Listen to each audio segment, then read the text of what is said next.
Hey everybody, for those of you who don't know me, my name is Dr. Scott Keller. I'm the owner of Synergy Chiropractic Spine and Joint Center here in Lincoln, but been a member of CrossFit Lincoln here for a few years. And Phil has asked me to lead you guys through some mobility exercises. So what we're going to do is we're going to dedicate this month to the hip. Mobility in the front of the hip is vital in a lot of CrossFit movements. A lot of you are aware of that. A lot of you probably feel like you have really tight hips, lack of mobility in a squat or other aspects of CrossFit. So we're going to talk about just real briefly a little anatomy and why we're going to do what we're going to do and why it's important.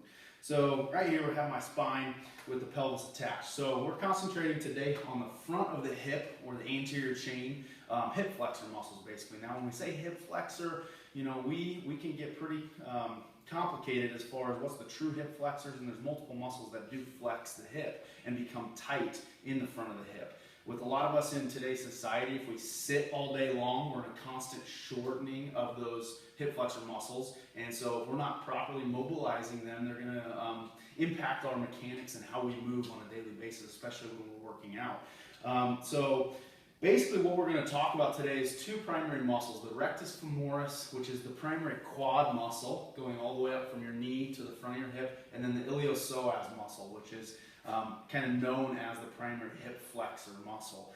The rectus femoris is an interesting muscle because obviously we think of the quad as a knee extensor, but the rectus femoris muscle comes up and crosses the hip joint, and it attaches on the front of your pelvis on this little knob right here called the AIIS. Now why that's important is if our quads are tight, connecting to the front of my pelvis, it's basically going to shift my pelvis into an anteriorly tilted position. So if I would show you that on myself, is it might contribute to this forward tilt of my pelvis, putting a lot of compressive loads on your lower back.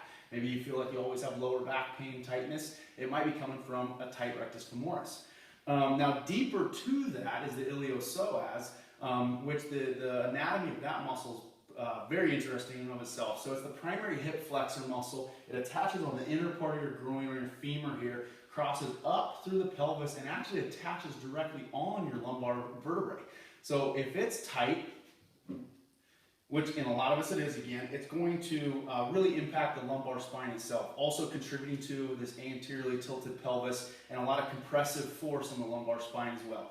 So what we're going to do today is just show you a stretch that a lot of you are already familiar with and probably have done, but we're going to tweak it a little bit and change it a little bit and add to it a little bit. So it's kind of commonly known in the CrossFit world as the couch stretch, but I want to differentiate the couch stretch from a true iliopsoas or hip flexor stretch. So we're going to start with the couch stretch, which involves placing the foot up on the couch, a box, or against the wall like we do it in the gym.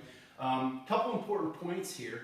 This stretch, if you're tight in that rectus femoris, you are not going to actually get down to the layer of the psoas, the iliopsoas muscle. So although you feel a stretch in the front of your hip, more than likely that's just the rectus femoris. Okay, so this one is specifically concentrating on that rectus femoris. What we want to make sure we do with all these stretches is not hyperextend our lower back. We're just feeding into the problem of compressive loads in the lumbar spine. Okay? So what we want to do before we even start getting into the stretch is tighten our core a little bit. So kind of make that core tight. You can see how that rotates my pelvis back into a neutral position. Then I'm going to start gliding forward until I feel that all the way through the front of my hip down into my quad, okay? You don't want to be too aggressive with this, just nice light stretch, okay? You can either hold that for a period of time, which is called a static stretch. What I actually prefer and would like you guys to do is make it more of a dynamic stretch. So what I like to tell people is glide forward, feel that pretty good, mild to moderate stretch, hold for just 2 or 3 seconds, and then back out of it to the start position, always maintaining this core tightness. Okay, you'll feel the difference here if you keep that core tight as opposed to if you hyperextend and try to stretch. I can go a lot further and I'm really not giving an effective stretch. So keep the core tight, glide forward, hold for 2 or 3 seconds, back out, and repeat that 10 times. We're also going to add a couple more dynamic things to move this muscle and stretch this muscle in 3 dimensions as opposed to just 1 dimension. So what we're going to do next is, again, tighten the core, and we're going to rotate away and reach across my body. Now you're going to feel that pulling again in the hip flexor. I'm not shifting my hips at all. I'm just rotating at the spine. Okay? So I might do that one 10 times as well. So rotate, hold for 2 or 3 seconds, and then come back to the start position and repeat 10 times. And then the last movement I'm going to want to do is over the body, kind of a lateral bending motion away from this side as well. Okay, so I'm going to reach my arm up, tighten my core, and reach over, hold for 2 or 3 seconds, and then back and repeat up to 10 times. You're really going to open that hip up in multi-planes rather than just one plane of motion. Okay?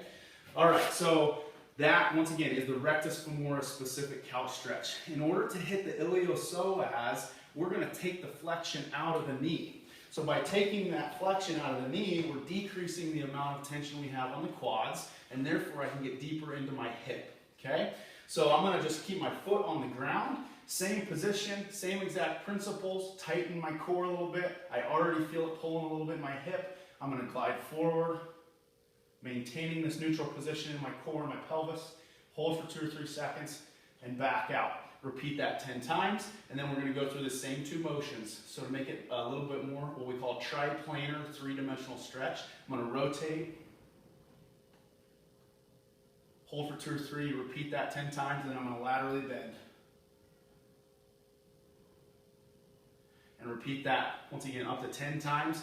Obviously, we're going to do both hips, and when you stand up, hopefully, if you do have a problem with the front of your hips, feeling like you're being pulled forward like this, hopefully this is one aspect to that that's going to free that front of that hip up, enabling you to be more in a neutral position here, which is obviously going to help your performance and just in daily life. So I hope this was informational. If you guys have any questions, just get a hold of me, kind of in and out of the gym, or you can email me at Scott, S-C-O-T-T, at synergylincoln.com, S-Y-N-E-R-G-Y Lincoln.com. Thanks.